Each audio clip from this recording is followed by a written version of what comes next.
Baiklah Nyonya, saya akan memberitahu dua solusi yang dapat Anda pertimbangkan dalam kelahiran kembar Anda. Yang pertama yaitu kelahiran prematur dengan operasi sesar. Bayi kembar pada umumnya memang dilahirkan prematur, tapi untuk kasus yang memiliki rahim lemah maka bayi Anda harus segera dikeluarkan paling tidak saat usianya 7 bulan. Anda harus mampu menjaga kesehatan Anda dan bayi dalam rentang waktu 7 bulan tersebut. Dengan begitu bayi Anda akan selamat dan kemungkinan Anda juga selamat adalah 30 hingga 40%. Itu adalah harapan hidup tertinggi untuk Anda yang melahirkan bayi kembar. Ucap dokter. Jika saya tak mampu menahannya sampai usia 7 bulan, apakah bayi saya akan baik-baik saja? Tanya Luna. Itu akan sangat sulit Nyonya. Organ bayi belum berfungsi dengan baik jika dikeluarkan sebelum 7 bulan. Dan jika terjadi sesuatu pada bayi Anda maka saya khawatir akan menyebabkan pendarahan di rahim. Itu sangat berbahaya untuk Anda, bahkan risiko kematian Anda dan bayi akan semakin tinggi. Saya berharap jika Anda memilih solusi ini maka Anda harus menjaga diri Anda sebaik mungkin karena kehamilan Anda sangat rentan dan membahayakan nyawa. Ucap dokter. Lalu apa solusi yang kedua? Tanya Max gelisah. Solusi kedua adalah mempertahankan satu janin saja. Untuk kelahiran tunggal saja rahim Anda sudah sangat sulit, apalagi dengan kelahiran kembar. Solusi terbaik untuk keselamatan Anda dan bayi adalah paling tidak harus menggugurkan salah satu bayi kembar Anda. Dengan begitu satu bayi Anda akan selamat dan harapan hidup Anda juga tinggi. Karena umur janin Anda baru sebulan, jika Anda memilih solusi yang kedua maka akan dilakukan pengangkatan salah satu embrio, tentu tak akan membahayakan hidup Anda. Ucap dokter. Lakukan itu. Ucap Max cepat. Tidak, bagaimana mungkin saya bisa membunuh salah satu bayi saya untuk keselamatan diri sendiri? Saya tak sanggup melakukannya. Ucap Luna. Saya tidak bisa membuat kedua anak saya terancam. Kedua anak saya harus lahir selamat apapun yang terjadi. Ucap Luna. Luna. Ucap Max ingin protes. Tidak Max. Bagaimana bisa aku membiarkan bayi yang bahkan baru berusia 1 bulan harus berkorban nyawa? Aku sudah merasakan ditinggal pergi anakku. Aku tak mau merasakan hal itu lagi. Aku mohon percayalah padaku, walau akan mengancam nyawaku, aku akan melewatinya dengan selamat. Aku pasti bisa melewatinya. Ucap Luna memohon. Tidak Luna, aku mohon. Dokter tolong yakinkan istri saya bahwa itu akan berbahaya untuk keselamatannya, pinta Max pada dokter. Max tahu bahwa ia tak akan bisa membujuk Luna. Nyonya, saya mohon. Tidak dokter, keputusan saya sudah bulat. Tolong bantu saya agar kedua bayi kami bisa lahir dengan selamat tanpa ancaman apapun. Bukankah Anda sudah menganggap saya anak Anda? Anda mengetahui bagaimana saya berjuang untuk mendapatkan mereka selama 5 tahun ini, karena itu tolong bantu saya juga kali ini dokter. Ucap Luna. Perjalanan pulang. Hening. Tak ada yang berbicara di dalam mobil. Seperti yang sudah diduga, permintaan Luna bahkan tak bisa ia sanggah. Ia dulu pernah berjanji pada dirinya sendiri bahwa apapun permintaan Luna akan dikabulkan asalkan Luna bahagia. Tapi bagaimana mungkin mengabulkannya jika itu mempertaruhkan nyawa Luna? Padahal mungkin ini adalah berita bahagia bila kami mendapatkan hanya seorang anak saja yang kehadirannya sudah kami tunggu selama 5 tahun. Tapi mendapatkan 2 orang anak sekaligus sungguh membuatku tak bisa tenang karena orang yang kucintai harus mempertaruhkan nyawa seperti ini, pikir Max sambil menatap lurus ke jalan. Sementara itu Luna mengusap-usap perutnya dengan senyuman tipis. Aku akan jadi ibu dan akan langsung mendapatkan 2 orang anak sekaligus. Ini sangat sebanding dengan penantian kami selama 5 tahun. Tenanglah nak, ibu pasti akan melindungi kalian berdua. Ayah kalian mungkin sedang bingung dengan situasinya, Ibu akan meyakinkan ayahmu bahwa kita pasti bisa melewati semua ini. Ibu sangat bahagia dengan kehadiran kalian. Baik-baik di perut ibu, ya. Ucap Luna dalam hati sambil mengelus perutnya. Sampai di rumah, Max sangat berhati-hati dengan setiap gerakan yang Luna lakukan. Walau ia sedang tidak ingin untuk bicara dengan Luna, namun perhatiannya tak lepas dari Luna. Seolah ia akan menyesal jika melewatkannya sedetik pun. Luna yang merasa Max sepertinya sedang marah padanya juga tidak berkeinginan untuk menegur duluan. Tak seperti biasa, Luna merasa ia beraktivitas sendiri, mulai dari mengambil minum, makan cemilan dan menonton TV, walau begitu Max terus berada di sampingnya. Mereka hanya berjarak paling jauh 1 meter, bahkan Max tak segan mendekat padanya.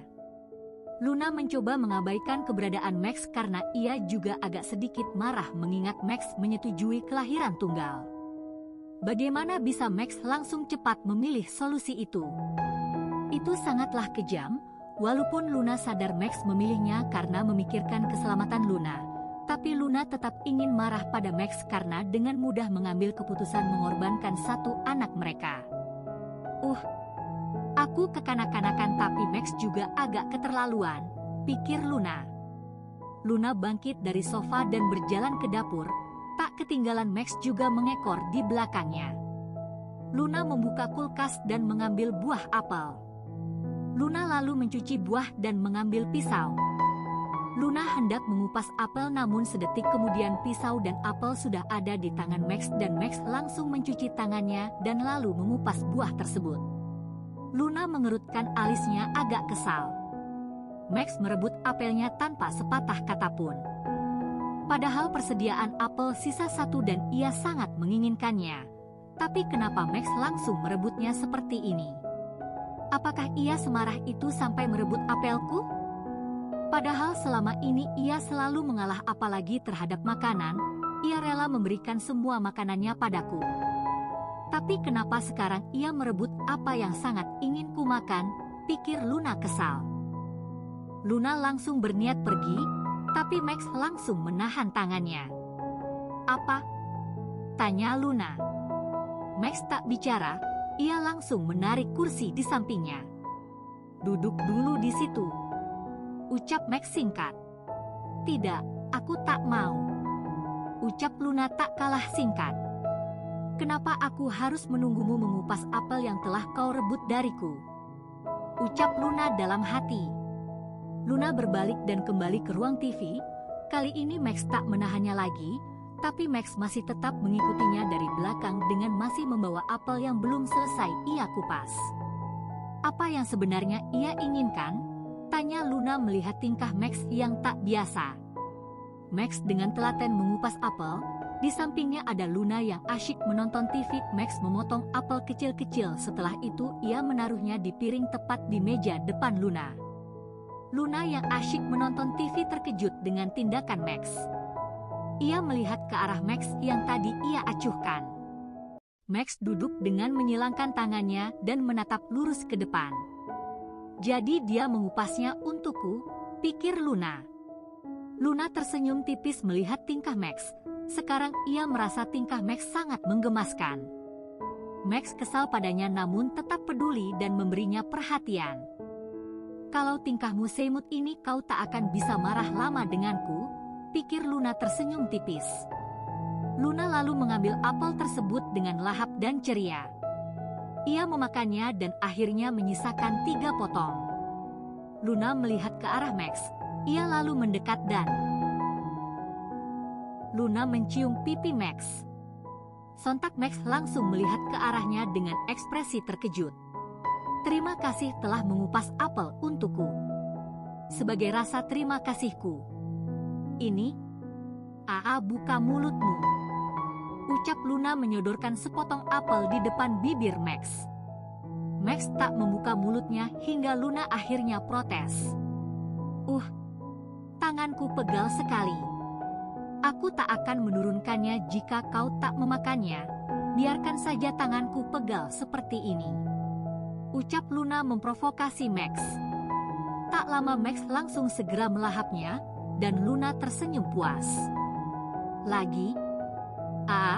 Pinta Luna menyodorkan potongan kedua untuk Max. Dan lagi Max langsung cepat melahapnya, begitu juga potongan ketiga. Apelnya sangat enak, jadi aku hanya bisa memberikan 3 potong untukmu. Sayang sekali di kulkas tak ada lagi persediaan apel. Sekali lagi terima kasih telah mengupasnya untukku, Max, ucap Luna. Max diam tak bergeming sama sekali. Namun sekarang hal itu justru membuat Luna tertantang untuk menggodanya.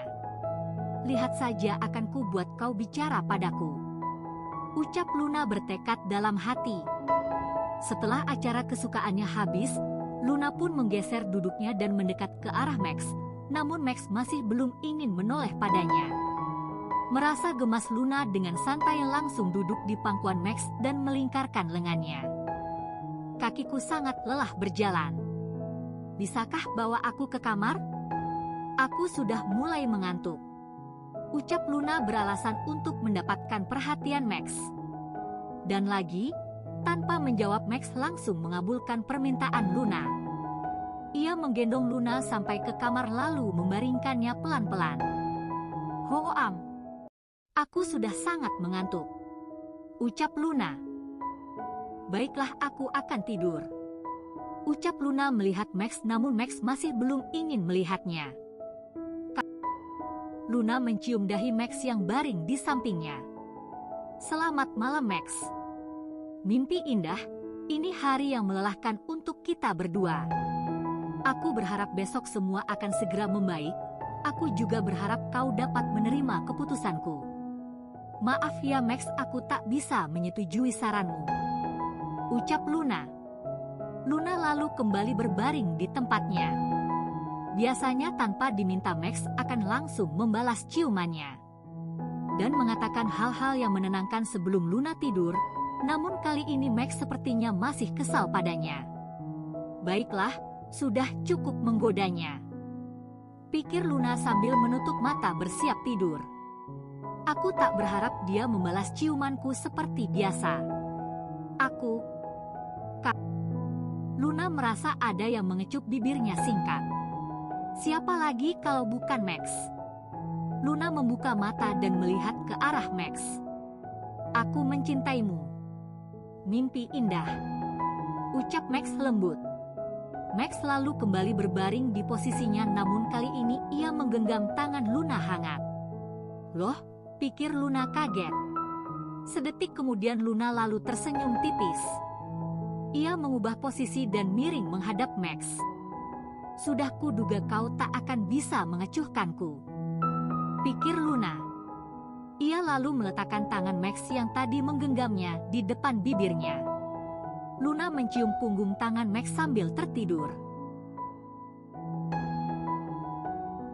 Setelah memastikan Luna tidur, Max pelan-pelan melepas genggaman tangannya yang dicium Luna.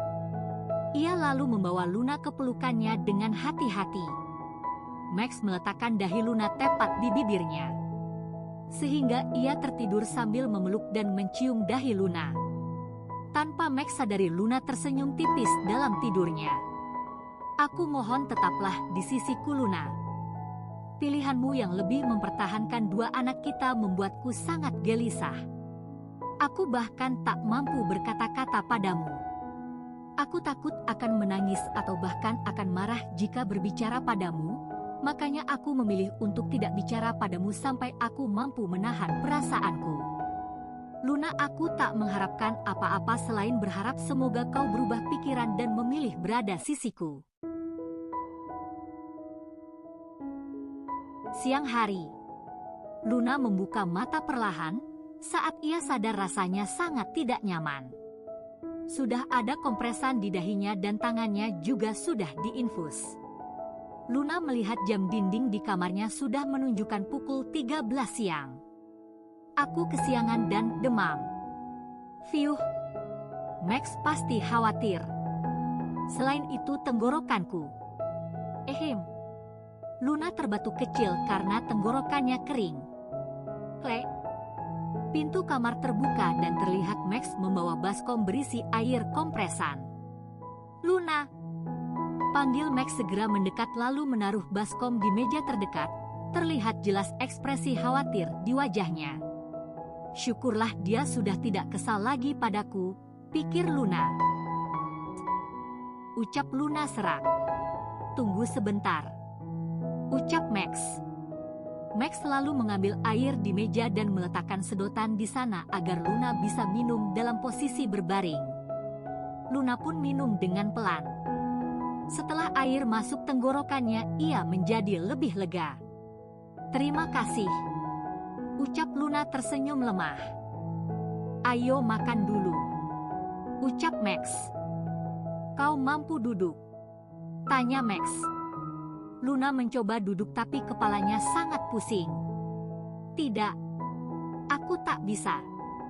Kepalaku sakit.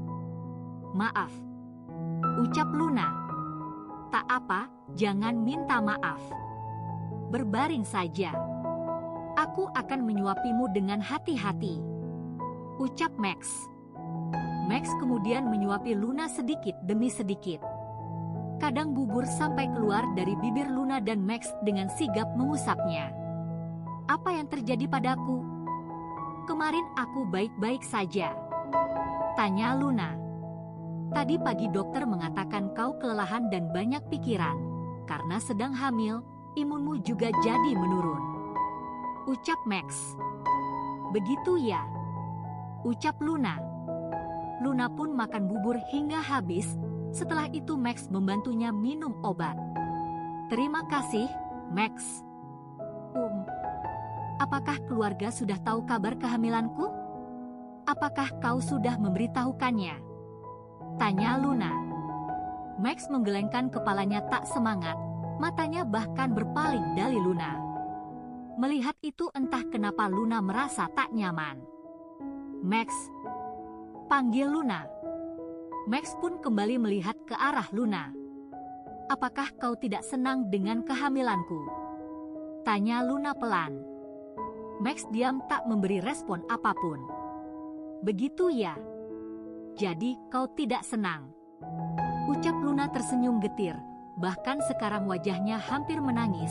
Luna juga memalingkan wajahnya tak ingin Max melihat ekspresinya. Tidak Luna, bukan seperti itu, ucap Max cepat. Aku bersyukur karena akhirnya usaha kita membuahkan hasil, ucap Max meraih pipi Luna agar Luna menghadapnya. Akhirnya Luna kembali melihat Max. Ekspresi Max sulit dijelaskan tapi Luna tahu ia merasa bersalah dan sangat khawatir. Hanya saja ini bukan hasil yang aku harapkan.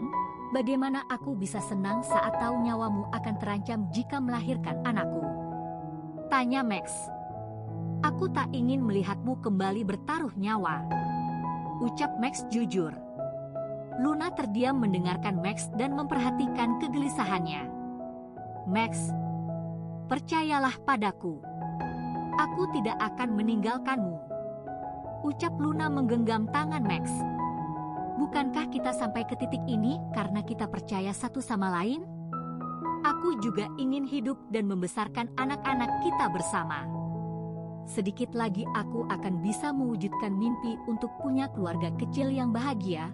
Kau juga bisa kembali menjadi CEO dan mempertahankan perusahaan keluargamu.